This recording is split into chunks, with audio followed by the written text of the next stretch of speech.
Salaamaaleykum, monsieur le Premier ministre.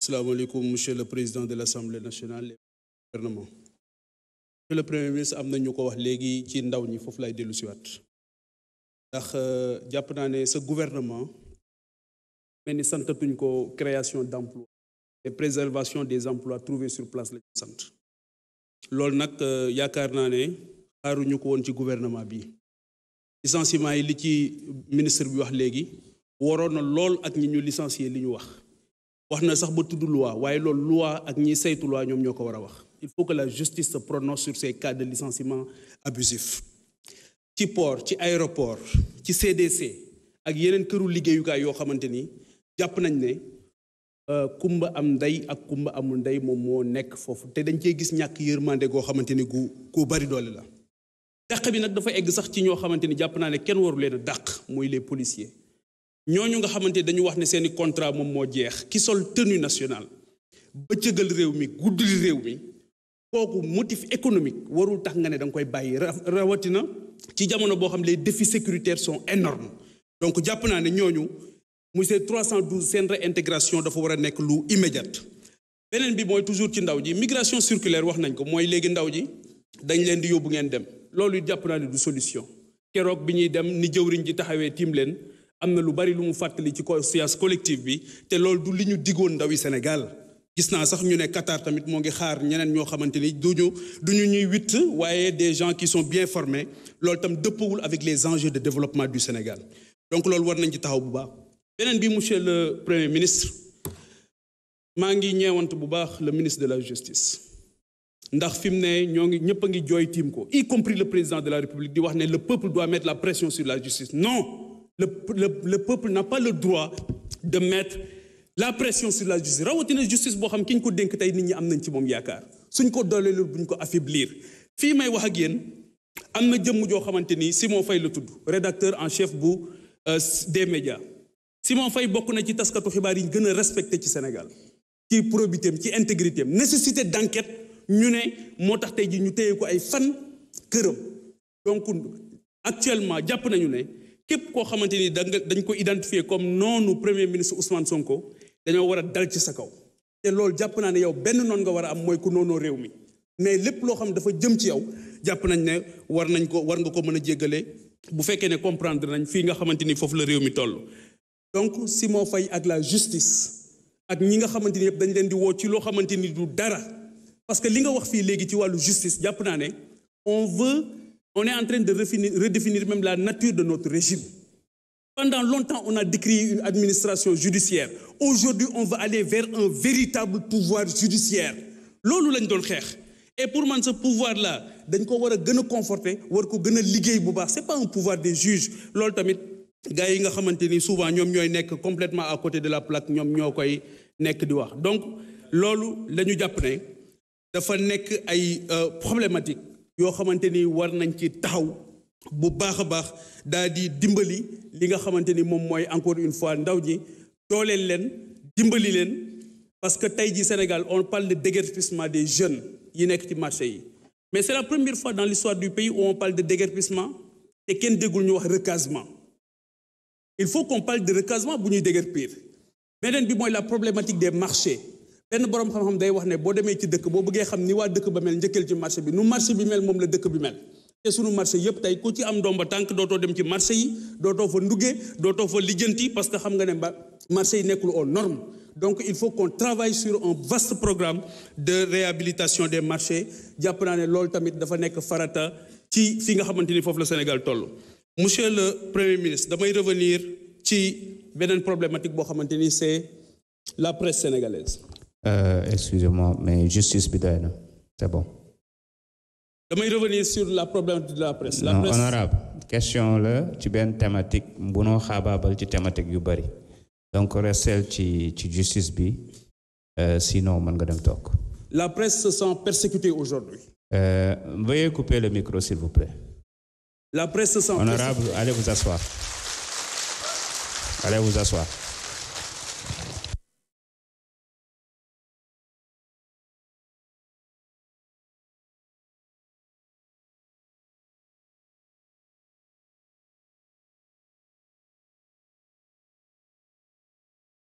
Merci beaucoup.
Ensuite,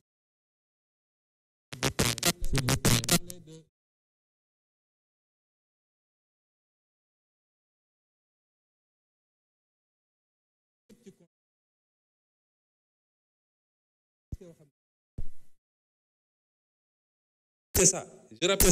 Je rappelle que c'est ça. Vous dites qu'on change de régime. Quand la Constitution change de régime.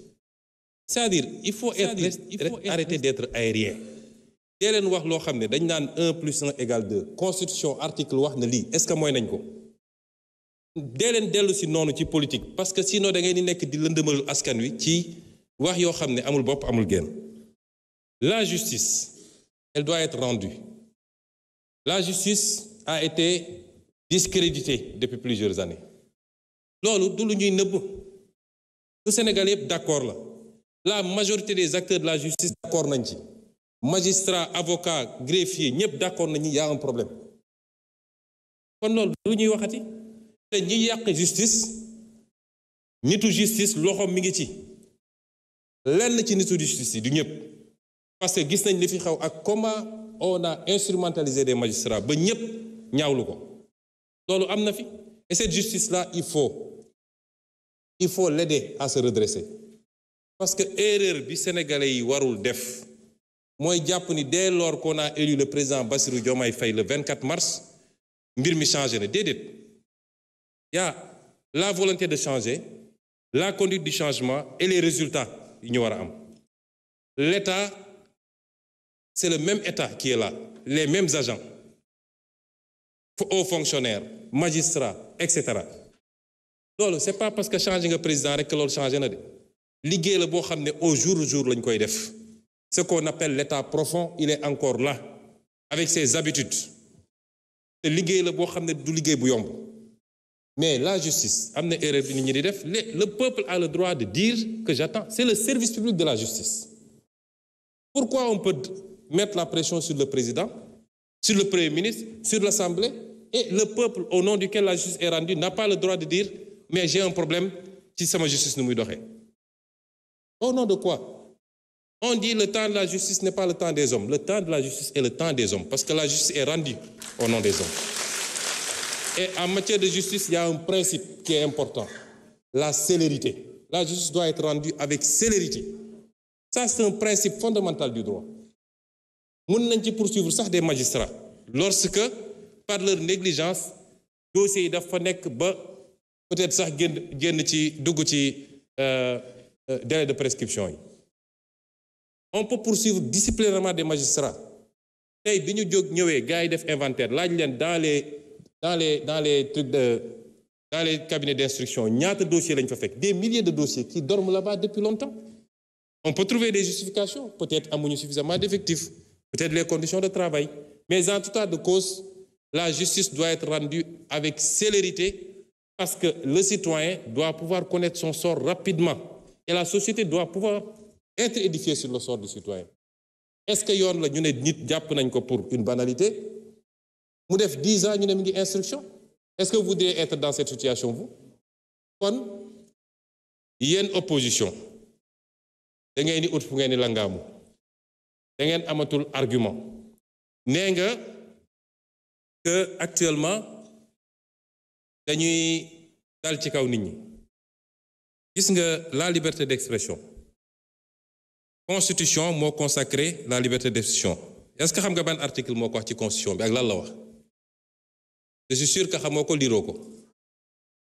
L'article 10 de la constitution dafa ne chacun a le droit d'exprimer et de diffuser librement ses opinions par la parole, la plume, l'image, la marche pacifique, pourvu que l'exercice de ces droits ne porte atteinte ni à l'honneur, ni à la considération d'autrui, ni à l'ordre public.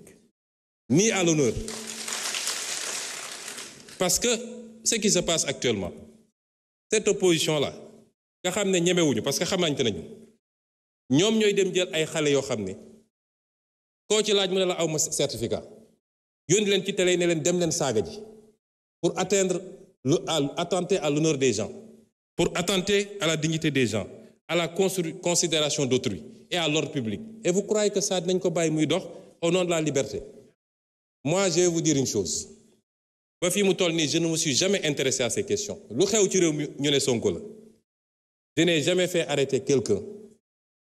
Le ministre de la Justice est là.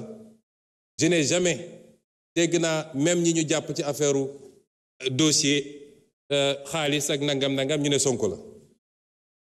C'est pas moi. Damay xëy di gisandoo ci presse bi ñëpp ni jàpp nañ diw.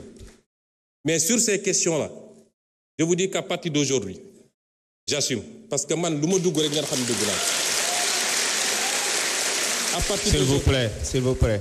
Parce que ce pays duñ ko seetaan te gis nga ñi ngeen di sacrifier wujaaw yi ngeen di yónni ñuy dem di saaga ñoom seen cas nañ ko régler rapidement mu des nag xanaa yéen opposants yi konkalu opposants yi nekk seen kër yor seeni milliards di joxe di fay ay loyer pour nit ñi saagal leen xanaa dañu génn ñeme léegi bis bu ñu effacer ñoo ñëpp ils prendront leur courage pour sortir et on les attend parce que nag yéen a ngi woo ci terrain bu ñu xam ñun terrain bu ñu mën ñoo leen ciy xaar. Ensuite, vous citez le cas d'un journaliste. Des journalistes qui reprennent soi-disant des articles. Est-ce que xam nga ce que la loi a dit? Vous êtes journaliste. Le responsable principal, c'est le rédacteur en chef ou le directeur de publication? C'est lui le premier responsable. Tu prends un article, tu dis policiers ñu bëgg a génne dañ leen fiy génne. dama joxe benn misaal dañ leen fiy génne parce que on veut aller prendre des rebelles du FDC remplacer leen ko ngeen ne loolu dañ ko bàyyi mu jàll. Merci beaucoup.